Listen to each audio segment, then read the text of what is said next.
mulai mode 1. Salam sukses teman-teman. Saya sangat senang teman-teman telah memutuskan memilih modul saya ini sebagai salah satu referensi teman-teman dalam media menambah ilmu guna mendapatkan masa depan yang lebih baik.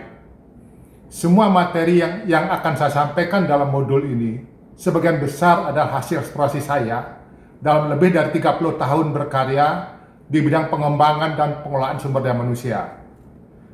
Saya sangat bersemangat dalam berbagi ilmu dan pengalaman ini kepada generasi muda karena berharap teman-teman semua bisa mendapatkan kualitas kehidupan yang lebih baik di masa yang akan datang. Baik dari segi ekonomi, kepuasan kerja, maupun juga aktualisasi diri. Dalam modul pelatihan, kenali bakat untuk pemilihan profesi yang tepat, dan sukses berkarya karena berbakat ini, saya akan berbagi ilmu dan pengalaman kepada teman-teman terkait strategi untuk sukses dalam berkarya. Mengapa perlu strategi? Dalam era persaingan bisnis yang semakin ketat, semua perusahaan dituntut untuk faster, higher, dan better. Artinya, dinamika bisnis menuntut adanya proses produksi dan pengiriman yang semakin cepat, kualitas yang semakin tinggi, dan pelayanan yang semakin baik. Untuk memenuhi tuntutan dinamika bisnis ini, perusahaan juga menuntut ke semua karyawannya untuk juga faster, higher, dan better. Cepat menguasai bidang pekerjaannya, bangun kompetensi yang semakin tinggi, dan kualitas hasil kerja yang semakin baik. Kalau teman-teman berencana nanti akan berkarya sebagai karyawan perusahaan maupun berkarya sebagai wirausaha, hendaknya tidak mengabaikan tuntutan dinamika bisnis ini. Karena dalam setiap dinamika bisnis akan selalu ada unsur persaingan untuk tampil menjadi yang terbaik atau paling tidak menjadi yang lebih baik. Dan dalam setiap dinamika persaingan selalu akan berlaku hukum survival to the fittest. Mereka yang paling sesuai saja yang akan tetap bertahan hidup atau survive. Mereka yang tidak bisa beradaptasi untuk menjadi sesuai dengan tuntutan lingkungannya akan hilang dari peredaran. Dalam lebih dari 30 tahun perjalanan karir saya mengelola aspek sumber daya manusia di berbagai perusahaan dan juga terlibat secara aktif menjalankan profesi sebagai wirausaha dan berinteraksi langsung dengan wirausahawan lainnya, saya sering dihadapkan pada kenyataan bahwa banyak karyawan perusahaan dan mereka yang merintis profesi sebagai wirausaha gagal dalam tanda kutip mencapai impian karirnya yang disebabkan oleh 3 hal berikut, yaitu pertama, kemampuan dalam mempelajari dan menguasai aspek teknis dari bidang profesi yang diambilnya tidak secepat orang lain. Yang kedua, kemampuan dalam menunjukkan kualitas hasil karyanya yang terbaik tidak tampak dalam output kerjanya sehari-hari.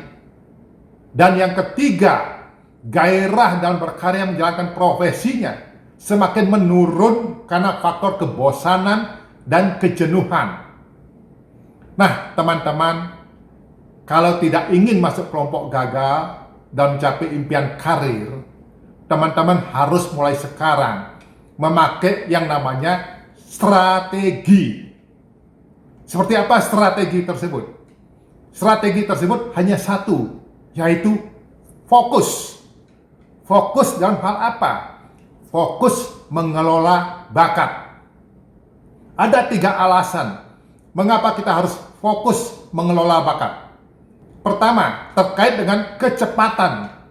Orang yang beraktivitas pada bakatnya akan memiliki kemampuan belajar yang lebih cepat. Yang kedua, terkait dengan produktivitas dan kualitas.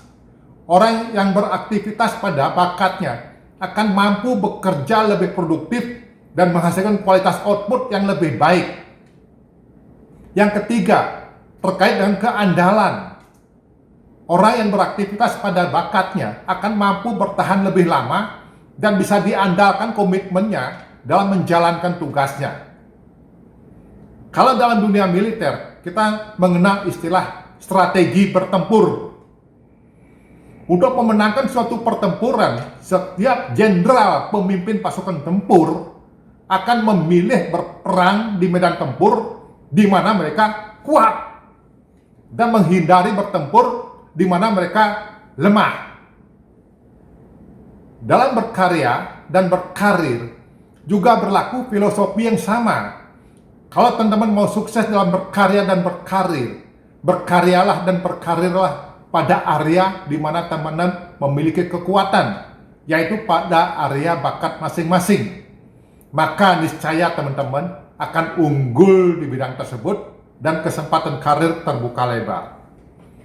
Kalau teman-teman bakatnya cocok berkarya pada bidang kegiatan yang menuntut banyak berinteraksi langsung dengan orang lain, serta banyak melakukan kegiatan outdoor, maka berkaryalah pada bidang aktivitas tersebut.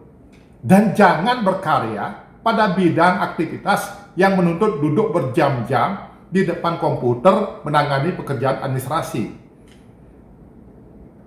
Demikian juga kalau berencana mau berwirausaha. Kenali dulu bakat teman-teman. Apakah berbakat dalam urusan bercocok tanam, atau berbakat dalam keterampilan mekanik, atau berbakat dalam masak-memasak, atau kuliner, atau berbakat dalam menghasilkan karya seni. Berwirausahalah pada bidang bakat ini.